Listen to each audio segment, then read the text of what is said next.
Hindi nawawala sa mga kalsada sa Metro Manila ang mga sagabal na nakaparada.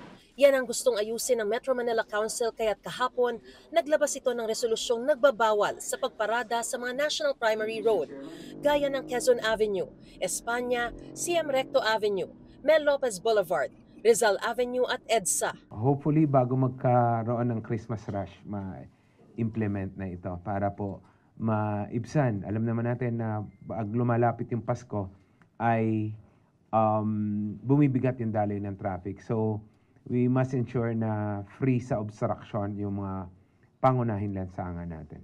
Papayagan naman ang parking sa mga National Secondary Road maliban pag rush hour o mula 7 to 10 a.m. at 5 to 8 p.m. Ang mga lokal na pamahalaan naman ang hahayaang mag-regulate sa iba pang kalsadang nasasakupan nila. Kailangan po yung ordinance na ipapasa nila ay consistent doon sa ipinasa nating resolution kanina. Yung penalty po ay susundan po yung ating traffic code. Nakasad po doon sa ating council resolution na dapat nga makakadaan ng mga emergency vehicles, merong certain number of meters from intersections, from pedestrian crossings, so from the curbs ng mga kalye. So nakadefine naman po ron sa ating Metro Manila Council resolution. Pabor dito ang ilang motorista. Napakalaking tulong noon. Luluwag ang kalsada, mabilis ang oras, walang gasto sa krudo.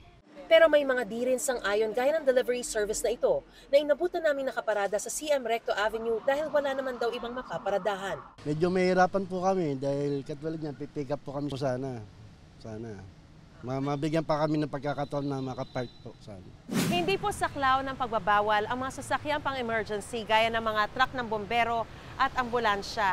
Pero ayon sa ipinasang regulasyon, exempted lamang po sila kapag rumeresponde sa isang emergency. Kaya kapag ganito po na nakaparada lang sila na walang nire-respondehan, ay pwede na rin daw po silang hulihin. Pero ayon sa kagawad ng barangay kung saan nakaparada ang mga fire truck, napakahirap talaga sa amin ma'am kasi wala kami maparadahan ma'am. Malaki na yung pupunta mong sunog ma'am bago makaresponde.